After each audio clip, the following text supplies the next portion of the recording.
You have a weak punch. I'm going to give you 5 things that you can do right now to improve the power of your punch. You're going to generate more power. 5 simple steps.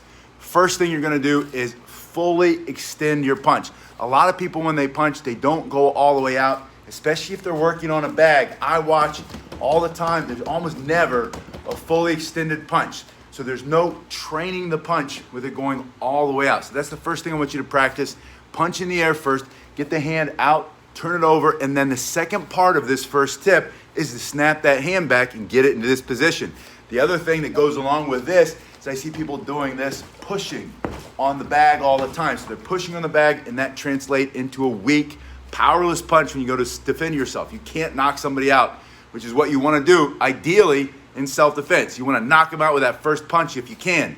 So to knock somebody out, to generate more power for your weak punch, practice with a full extension, both the jab and the cross, and then snap it back. Get that hand back, get the hand back, but make sure the fist turns out and over. That's gonna make sure that this gets straight, this elbow straight. The second thing that you're gonna do to generate more power for your weak punch is turn through your shoulders and your hips. Now your feet are just under your body. It's just a regular standing position. Your hands are up. You're gonna defend yourself or you're in a fight.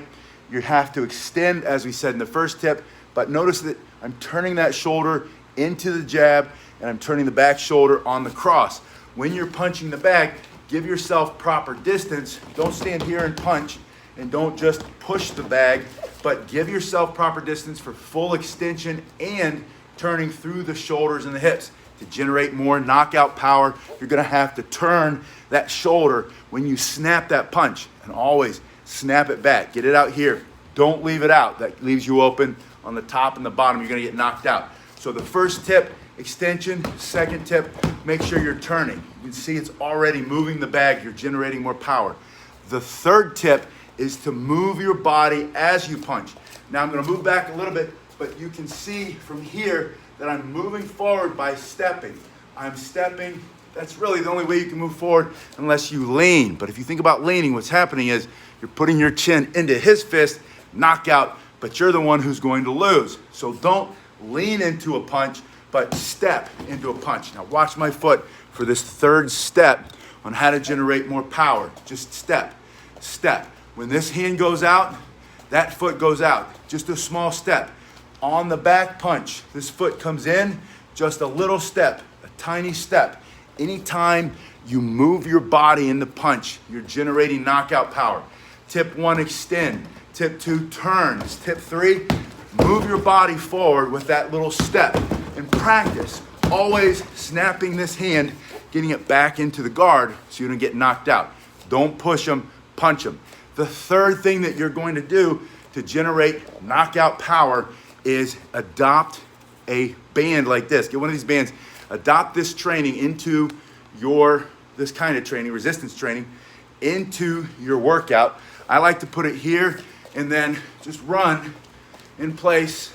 It's one simple way, using a resistance band, snapping the hands out. Notice that I'm going full extension. It's a good way to get your heart rate up. Good way to carve the fat off of your body. By the way, when you lose weight and you start to lean out, you're gonna hit a lot faster.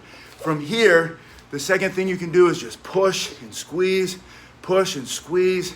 These are all ways to activate those muscle fibers that are gonna make you a faster, harder puncher, generate more power. Another way, one of my favorites, is to loop the resistance band over something, grab it like you're about to punch, and start slow, but then snap, snap.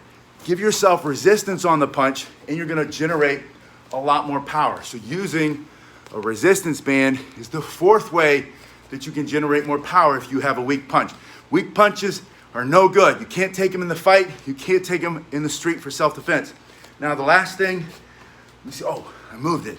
I went over to get the right one and I forgot to bring it back with me. It's the punching glove. Now, I've got all kinds of punching gloves. This is one of my favorites. In this right here, it's got about 4.5 pounds of lead weights. And what that does, that just gives me more resistance when I punch. That makes your hands a lot faster. I also use something called the egg weights. But the real reason I want you to put a glove on when you start to hit this bag, or more importantly, that bag, because this kind of bag, the floor bag, that's gonna generate a little bit of power. The banana bag, a little bit more power, but here it is. There's your golden ticket. If you have a weak punch, you wanna generate the maximum amount of power, hit a regular boxing bag. Now look at this, I'm gonna lower it just a little bit. Look at the bottom of that. See that? That's what they look like in the bottom. They don't go all the way to the floor. That's not a Muay Thai bag, that's a boxing bag. This one is about 100 pounds, it's leather. It's nice and hard because it's newer. And then, when you put your glove on, and you can wrap your hands too. You can also get gloves that go on as hand wraps, and they're a lot easier than spending 10 minutes, 15 minutes putting your wraps on. That's if you don't know how to do it. If you get really good at it, you can put them on fast. But watch this. This is my hand, I can punch kind of hard, bare knuckle, because I've been doing it since I was a wee little kid. Now I'm a wee big kid. But for you to generate knockout power, put that glove on, wrap up the wrist, get the wrist wraps on, and then when you punch, you can now punch the bag with so much more force. Get that thing, it moves away, bam. And by the way, if it's swinging, you're doing it wrong. You don't want it swinging, you want to hit it so that it stops swinging. Remember, full extension. Get the arms to snap out, pull them back. And again, this has got 4 pounds in it. I love this thing. Talk about a workout. But if you have these weighted ones, don't wear them every time. This is like once every couple weeks workout. Well, it goes in that corner. So those are the 5 tips. The last tip is all about when you wrap your hand, you wear gloves, you're gonna be able to hit the bag a lot harder. That's gonna generate more capacity for you. You're gonna grow stronger. I know, and in your head you're thinking, but I wanna be able to bare knuckle fight. Get that out of your head. The bare knuckle stuff, that's not as valuable, right? Most people don't realize bare knuckle is not hitting as hard. It's the boxer with the 1 pound glove, smashing that thing over and over, wrapping their hands so they can hit harder and generate the power here and in their body, and learn how to hit and hit something that's moving. That's where you generate the most knockout power. So if you have a weak punch, let me know in the comment section below. Did this help? Do this workout. Let me know. What else are you struggling with? You guys have been awesome. Since Ammon, it's good to see you. It's good to see everybody else. I'm trying to make these videos shorter. I'll see you in just a little bit. We're gonna do the long ones where I just yap and yap and yap. But that's the end for right now. Thanks.